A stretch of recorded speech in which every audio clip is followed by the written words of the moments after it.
Ecommerce బిజినెస్‌కి ఏ platform best? ఏ ప్లాట్‌ఫార్మ్‌లో sale చేస్తే ఎక్కువ ఆర్డర్స్ వస్తాయన్న టాపిక్ మీద ఫుల్ ఇన్ఫర్మేషన్ అయితే ఈ వీడియోలో ఇవ్వబోతున్నానండి. ఫుల్ వీడియో చూసేయండి. ఫస్ట్ మీషో గురించి మాట్లాడుకుందాం. మీషో అయితే మన ఆర్డర్స్ పైన ఎలాంటి కమిషన్ అయితే యాడ్ చేయదండి. ఫర్ సపోజ్ మనం రూ. 100 ప్రోడక్ట్ కొన్నాం. 200 రూపీస్‌కి మీషోలో సేల్ చేయాలనుకుంటున్నాం. 200 రూపీస్‌లోనే మీ మీ కమిషన్ ప్లస్ మీ షిప్పింగ్ ఛార్జెస్ ప్లస్ మీ covers, packing covers, gums, printer అన్నీ అనుకుందాం. ఫర్ సపోజ్ 200కి లిస్ట్ చేసాం, కానీ మీషో అయితే ఆ ప్రైస్ అయితే యాక్సెప్ట్ చేయదండి. తగ్గిస్తే ఆర్డర్స్ వస్తాయని అనేసి తగ్గించమని చెప్తుంది. సో మనం తగ్గించమంటే మనకు ప్రాఫిట్ తగ్గిపోతుంది. నెక్స్ట్ మన 200 రూపీస్కి మనం ప్రోడక్ట్ లిస్ట్ చేసాం అనుకో, మీషో ఏం చేస్తుందంటే దాని షిప్పింగ్ ఛార్జెస్ ఉంటాయి కదా, షిప్పింగ్ ఛార్జెస్, ట్యాక్స్లు ఇవన్నీ కూడా ఆర్డర్ పైన ఎక్స్ట్రా వేస్తుంది. ఫర్ సపోజ్ 200 లిస్ట్ చేసిన ప్రోడక్ట్ని మీషో ఏం చేస్తుందంటే ఇంచుమించు 290కి దగ్గరికి తీసుకెళ్ళిపోతుంది. దీనివల్ల ఏమవుతుంది అంటే కస్టమర్కి ప్రోడక్ట్ ప్రైస్ అనేది పెరిగిపోతుంది. సెకండ్, ఇంకొకటి నాకు నచ్చలేని విషయం ఏంటంటే ఫర్ సపోజ్ 1 మంత్లో మీకు ఒక్క ఆర్డర్ కూడా మీషో నుండి రాలేదు. మీషో ఏం చేస్తుందంటే ఆటోమేటిక్గానే మీ కంప్లీట్ అకౌంట్ యాక్సెస్ తీసుకొని అడ్వర్టైజింగ్ రన్ చేసేస్తుంది. దీనివల్ల ఏమవుతుంది అంటే మీకు తెలియకుండానే అడ్వర్టైజింగ్ రన్ అయిపోతుంది. దీనివల్ల ఏం జరుగుతుంది అంటే ఆర్డర్స్ అయితే వస్తే అడ్వర్టైజింగ్ రన్ అయింది కాబట్టి, బట్ ఆ ఆర్డర్స్ పేమెంట్ అనేది మీకు అకౌంట్లోకి పడదు. ఎందుకంటే అడ్వర్టైజింగ్ రన్ అయింది కదా, అడ్వర్టైజింగ్ ఛార్జెస్ అయితే ఉంటాయి కదా. పెర్ డే ఒక ప్రోడక్ట్ని మీషోలో అడ్వర్టైజింగ్ చేయాలంటే 300 రూపీస్ అయితే ఛార్జ్ చేస్తారు.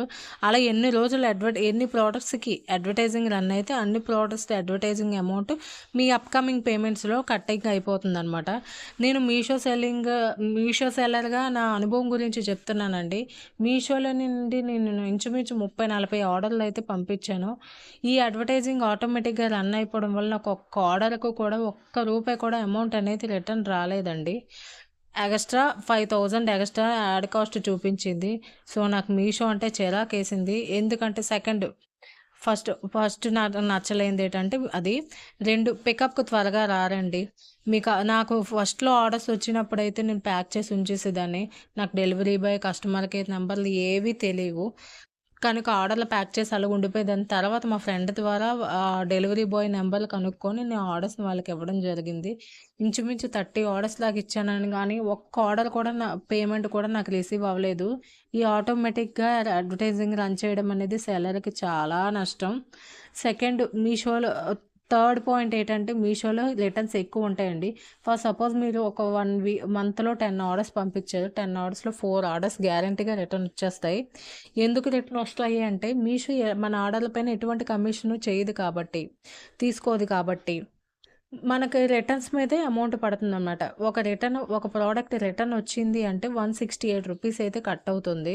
అలా ఎన్ని ప్రోడక్ట్స్ రిటర్న్ వస్తే అవన్నీ 168 రూపీస్లు మీషో కమిషన్ కింద వెళ్తుందన్నమాట. సో మీషోలో హైయెస్ట్ రిటర్న్స్ ఉంటాయి. నన్ను అడిగితే మీషో బిజినెస్ చేయకపోవడమే బెటరు. ఎందుకంటే మీకు అంత ప్రాఫిట్ ఏమైతే ఉండదు. పేమెంట్ కూడా చాలా లేట్గా వస్తుంది. ఫర్ సపోజ్ రిటర్న్ వచ్చింది మీకు ప్రోడక్ట్, అది డ్యామేజ్ అయిపోవడమో లేదా చేంజ్ చేసేయడమో, యూజ్ చేయడమో, లేదా ఆ ప్రోడక్ట్ తిరిగి మీకు దగ్గరికి రావాలన్నా సరే 45 డేస్ పడుతుంది. ఈ 45 డేస్లో మీరు ఆ ప్రోడక్ట్ని మర్చిపోతారు. ఇలా జరుగుతుందండి. అమెజాన్ గురించి తెలుసుకుందాం. నేను అమెజాన్ సెల్లర్గా లిస్టింగ్ అయ్యానండి. కొన్ని ప్రోడక్ట్స్ని అయితే లిస్టింగ్ చేశాను. నాకు ఆర్డర్స్ వచ్చాయండి. ఉదయం 11 లోపు కానీ ఏమైనా మీకు ఆర్డర్స్ వచ్చాయంటే ఆ ప్రోడక్ట్ మీ దగ్గర ఉన్నా లేకపోయినా సరే ఖచ్చితంగా సరే ఈవినింగ్ కల్లా డిస్పాచ్ చేయాలి. సెకండ్, నాకు నచ్చలేనిది ఏంటంటే అన్ని విలేజెస్కి కూడా అమెజాన్ పికప్ అయితే లేదండి. ఎందుకంటే ఓన్లీ సిటీస్లో మాత్రమే అమెజాన్ సర్వీస్ అయితే అవైలబుల్గా ఉంది. డెలివరీ సర్వీస్ అయితే అవైలబుల్గా ఉంది, బట్ పికప్ అయితే లేదండి. సో నా ఆర్డర్స్ని నేను ప్రతిసారి కూడా ఒక 30 కిలోమీటర్స్ జర్నీ చేసి ఇవ్వాల్సిన సిచ్యువేషన్ అయితే వచ్చేసింది అమెజాన్.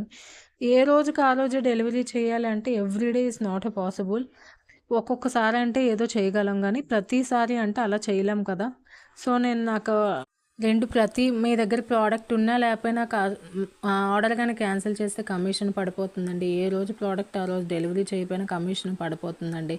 ఏ రోజు ఏ రోజు వచ్చిన ఆర్డర్ ఆ రోజు యాక్సెప్ట్ చేయకపోయినా కమిషన్ పడిపోతుందండి. అమెజాన్లో హై కమిషన్స్ అయితే ఉంటాయి. నాకు అందుకే నచ్చలేదు. అమెజాన్ సేలింగ్ కూడా నేను ఆపేశాను. లాస్ట్ 4 ఇయర్స్‌గా సక్సెస్‌ఫుల్‌గా నేను ఫ్లిప్‌కార్ట్ బిజినెస్ అయితే చేస్తున్నాను. ఫ్లిప్‌కార్ట్‌లో నేను jewellery, silk thread jewellery making అన్ని ఐటెమ్స్ కూడా గాజులు, hair clips, hair accessories whatever అన్ని ఐటెమ్స్ కూడా నేను మేక్ చేసి ఓన్‌గా సేల్ చేస్తానండి.